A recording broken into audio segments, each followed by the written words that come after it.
Today we're going to take a look at Pampero. We had the privilege of being given a review copy, and while our infrastructure isn't set up to actually do really quality playthrough videos, we wanted to make sure that the game was given the highlight it deserved. So we went to the Kickstarter page, and we're just going to let them explain how to play their game. It still is only going to be a 2-minute explanation, but they're going to do it a lot better than us. So here you go. This is how you play Pampero. In Pampero, players compete to build a renewable energy infrastructure across Uruguay, build wind farms to generate energy, and create electrical towers to gain powerful bonuses and unlock more of your power grid. Each player starts the game with an identical set of action cards, which include things like building wind farms or electrical towers, fulfilling contracts, or moving bulldozers. On a player's turn, they place an action card from their hand to their action board, placing it in the leftmost available slot on the top or bottom of the board. Each letter matches a zone on the game board. A are rural, B are industrial and resort, and C is the major metropolitan area in Uruguay, Montevideo. Players can select between A and B in the top row, or B and C in the bottom row. The zone selected affects the cost of the action, and the zone on the board where the action takes place. Ouch! After 3 turns, a consolidation phase allows players to collect only the rightmost card from either the top or bottom row of their action board. All other cards remain on the board and cannot be used again on the next turn. Be careful to plan your actions carefully, so cards you wish to play more often are on the end of the row and accessible during consolidation. Players will eventually need to spend an action to retrieve all their cards, but starting over again on the action board means actions will be more expensive. The Power Grid and Income, or PG&I board, is at the center of each player's company. As the game progresses, electrical towers are moved from the player's PG&I board to the main game board, unlocking greater potential. Contracts are moved from the game board to players' PG&I boards, generating income. At the end of the game, the player with the most money wins. Well, in this next segment, it's all about a game that is not out yet. That's right, it's Pampero. It's currently on Kickstarter. We had a chance to play it, and 8 Games was kind enough, generous enough to send us a review copy to take a look at. They're not a sponsor, but they did send us this game, and we specifically reached out to them because we saw them at Gen Con, and it looked like a lot of fun.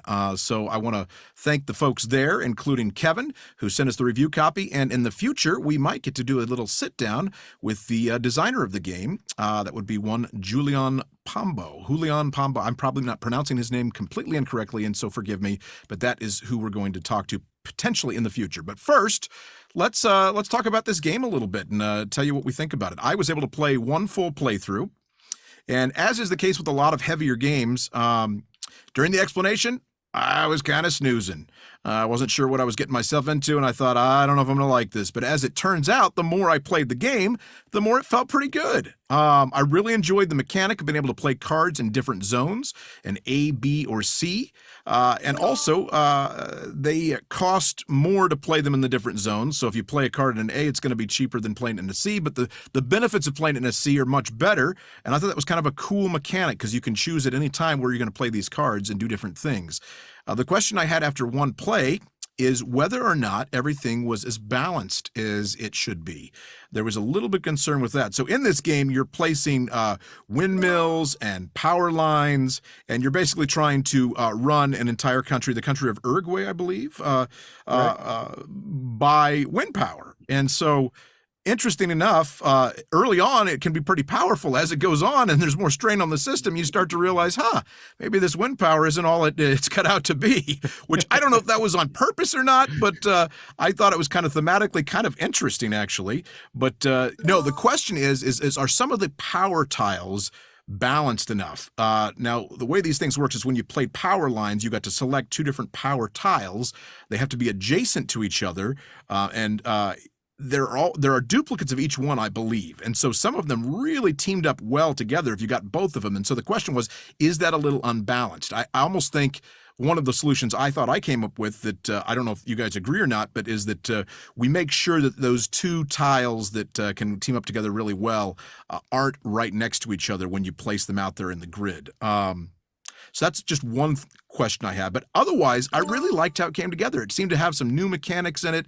It did maybe feel like it was dragging a little bit toward the end as far as length of game. But then again, that could be that we were just, two of us were brand new to it, and the rules were, well, the rule book was a little bit lacking for sure. But we were able to find some play it videos online and stuff that helped significantly. We were playing it late at night, but I left it wanting to play it again. I left it wanting to try it again. Anytime a game makes me want to play again immediately afterwards, that's usually a really good sign. So I think this game has promise. It's a heavy Euro with some interesting, unique mechanics. That is Pampero, and those are my thoughts on it. Daniel, how about you? Yeah, before I get into mine, I just want to say something real quick. Randy and I are the ones who actually like read the rules and figured it out. And the rules that were in the box were not the final rules at all, which led to some of the confusion. So don't hear us criticize the rules at all. If that comes out, just know it was a prototype, and we actually don't know what the official rules are going to be. But when we found them online, the rules online were a lot more straightforward than what we had. So the rules are probably. I would never criticize the rules. I was only criticizing you and Randy. No, fair. That we'll allow. So, all right. So guys, the Pampero for me was a game that seemed really exciting. I was really stoked for it. I really like the heavyweight games. And when Andy put this on his list in Gen Con, I kind of didn't have a lot of interest into it because the theme of the windmills or whatever, I was like, not a big deal. But then when I saw the box was the size of like Gloomhaven, actually, it's not quite that big, but it was pretty big. I was like, oh, I'm all of a sudden more interested in this than I thought I was.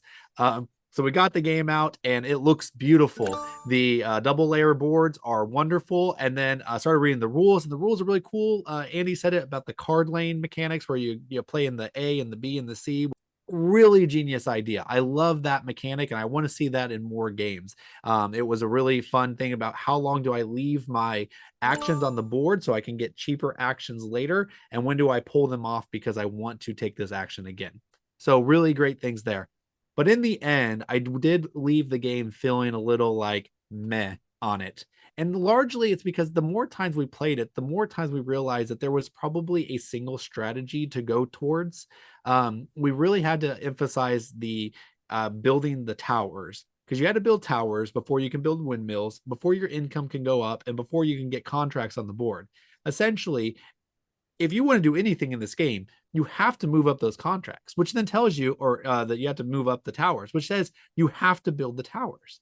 So when you play a card, if you have the ability to play the tower, you just have to do it. You don't really have another option that is actually a viable strategy, in my opinion. So once we all came to terms with that, we're like, okay, great, build towers.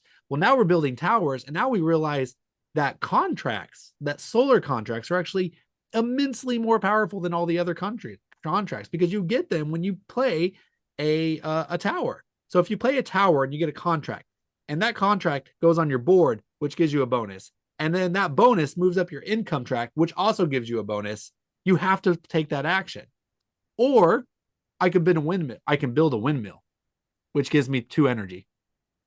So what would you like to take? Would you like to take the action that gives you 2 energy? Or would you like to take the action that lets you take 8 different actions in a game that only gives you 3 actions per turn? You have to build the towers. It just is. So yes, in the game, it was ultimately enjoyable. Ultimately, I had a fun experience, but by the end of it, it was a little exhausting and it felt a little one-dimensional, unfortunately. Maybe after 20 plays, that would change a little bit, but honestly, even if I owned the game, I probably wouldn't play it 20 times. So for me, it's a meh. So yeah, that's it. John, so, what do you think? I was waiting for Since the big Daniel's finish just going to leave us with it, man. I was waiting for the big drum roll finish there. No. Surprisingly, maybe I enjoyed it more than Daniel did. Of course, I only played the one time, and it was with the teach from him and Randy. And I remember looking at my watch at 9:30. I'd been up since 4:00 that morning, and it's 9:30, and I think we're halfway through the teach because I'm looking at my board. I'm like, I still have no idea what a lot of this does, and so this teach is not even close to being over. But surprisingly, when I got into it, unlike Andy goes into it wanting to win. It's the first time he's playing, and he wants to win a game. I just let me do some mechanics. Let me see what these cards do. Let me see what happens when I pick them up. Is that a good thing? Is that a good idea? Let me try it and see what happens. Well, it can be a good idea because you can like sneak in some extra actions and then you can do it again the next round. So I want to find out the strategies of, the plus and minuses for doing different things. And then I started trying to figure out how to get points out of it. I'd say about halfway through the game, I started trying, okay, I can do this. How can I turn this into points? And I came away actually thinking it's pretty thematic for as complicated-ish as the game is, that you need the towers out there. And if you don't have towers, even though you produce energy, you have to pay another player to use their towers in that area. That makes sense. That's thematic. That I was seeing towards the end of the game where the theme is coming from. And you need batteries to supply the people in the rural areas because you can't put towers there. You're going to have batteries. So you're producing batteries. If you're producing batteries, you're going to be able to get stuff other people can't do. I thought, yeah, if unlike other games, like I was saying, I've enjoyed other heavy games. Brass was one of the ones I mentioned. Brass, I enjoyed playing. I could not begin to tell you how to play Brass. There is nothing intuitive about Brass. There is nothing that really makes sense and clicks halfway through the game. I understand why I have to do X, Y, and Z. I never understand. I remember I have to do X, Y, and Z. That's where a game like this, I think, is better than Brass because you do halfway through the game. Well, that makes sense. That's why I have to do this before I do this. Games like Brass, where there's really no connection there, still a quality game. I still enjoyed my play of it. But yeah, this game, I feel like I could teach you how to play Pampero. And that was one play, and with having one teach taught to me in a very complex game-ish, if you want to call it that. I think it looks more complicated than it is, to be honest. I think you look at your board, you see all the stuff you're moving around, and you're thinking, oh my God, what do I do? What do I do? And then, oh, I can put this here, and that gives me this, and I move up on that, and it's pretty simple when you read the terminology and all that. So I would like to play it again myself. I found my play enjoyable, and I would play it again. Yeah, that's high praise from John, saying that this overcomplicated board looks like it all comes together pretty well, because it does look overcomplicated and there's a lot of options. But you're right, John. It does streamline it and it makes sense. I didn't want to say, I didn't comment on how beautiful it is. It's a beautiful game. The map is great. The way they put it on, they don't just put it on there like, okay, here's your map from high school. It's a cool looking way they display the map. And it makes sense, like Daniel was mentioning, that there's more wind on the coast. So when you put your windmills there, they produce more, and it's also costs more to build there. So yeah, there's a lot of parts about it that I liked. One more thing I like about having a board game collection is I like having games that represent different countries. And I did not have a game for Uruguay on my shelf. So there you go.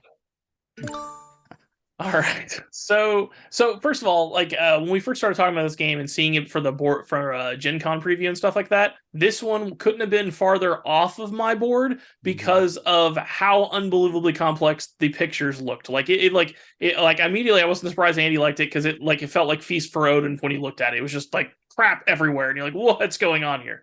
But we'll get to actually how I feel in a minute. But again, initially I was against it for that reason. But I will say though, I'm glad I actually went last here. Normally I hate going last because usually by then it's like, well, everyone said everything there is to say, and I don't even know what I'm going to say now, right? But I will say that I was able to piggyback off of both Andy and Daniel here about how the theme maybe is like more beautiful and more ingrained and part of it than I ever gave it a credit for, because Daniel's like, he doesn't like the fact that you have to have the towers everywhere. Well, if you don't have towers anywhere, you don't have power.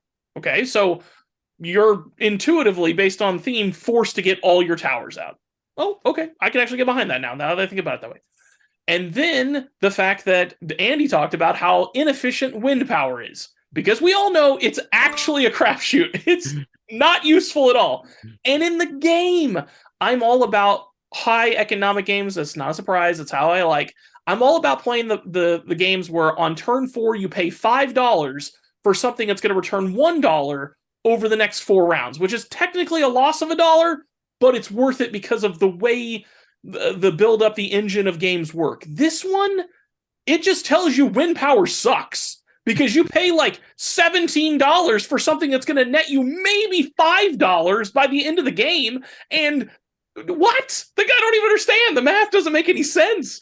And then the way you really make points is actually selling the contracts from the energy that you bought that was inefficient, that somehow is enough to feed these people. I don't know. That part still doesn't make any sense, but it does shine on the fact that you need towers everywhere to make energy happen, and that wind power sucks.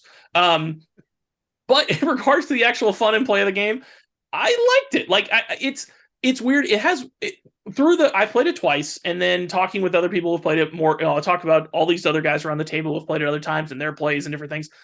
It does seem like there's maybe an imbalance with some of the cards that come out. Like they're not all made equal, and it's not like first of all, we start with stack A, which is this level of balance, and then by the end we're playing with stack F, and they're super powerful, but you only get them at the end of the game. That would work, but here it just seems like they're all jumbled together, and you could just have some like unbelievably powerful combos come out, or just crap, and that never feels good.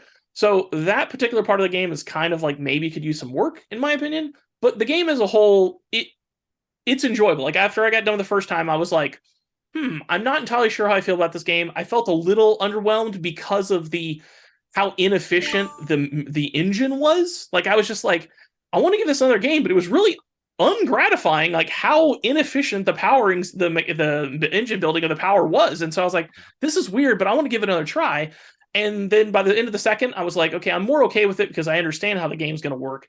It still wasn't super gratifying, but I still enjoyed it and would be willing to play it in the future. But again, like I will have to admit, like those cards, they do feel like kind of imbalanced and probably need some work there. But as a whole, like I've not been on a roller coaster with a game on how I feel about it in 2 plays more than I don't even know. Like even now I feel different about it while talking about it than I did before we started talking about it. So I agree with Chris. Like this is a game you have to keep playing because I think you're going. So if you're a person who's like, I love to play the same game over and over and over again, I think there's going to be something here for you. If you're like a one and done kind of guy, this is probably not gonna like speak to you very highly. But see, that's the sign of a good game, I think, is that there is going to be replayability. And a couple things that I have to piggyback off of Chris on now. And one is the fact that, the more I played the game, the more I question whether the designer was kind of trolling people over the fact that wind power is not the most efficient thing. Because it's like, it really did play out like that. And the other thing is despite that, you still have to put towers and windmills out there. Windmills specifically, you have to put the windmills out there. Even though they suck, you have to put them out there because that unlocks all these extra things that you can do, like extra income and stuff. And it's almost like it was designed to say, oh yeah, this is like government incentives to do this, even though it sucks. We're gonna pump money into it. And so, if you put your windmill out there, we're going to give you more of this and more of that. And it's fascinating. I need to ask the designer if that was intentional or if it just kind of accidentally happened. I know. Watch him be like a big wind advocate. And we're going to be like, he might be really offended by us saying this, but it just kind of played out like that. But to Chris's point as well, Daniel, you didn't like the power lines, but like he said, you have to have power lines to have power. Not everything's a Marvel movie where power has just come out of nowhere. Well, they needed Tony Stark to develop whatever that arc reactor, and that would solve all this issue. So get on it. I will say, I was going to say earlier that we're going to get so much hate mail from Big Windmill. We will. That's right. Big Wind is going to be out to get us. Big Wind. So if you're a Big Wind, let us know that you're offended by this, but leave a comment, and hey, maybe Hansa will read it when he returns. Ooh.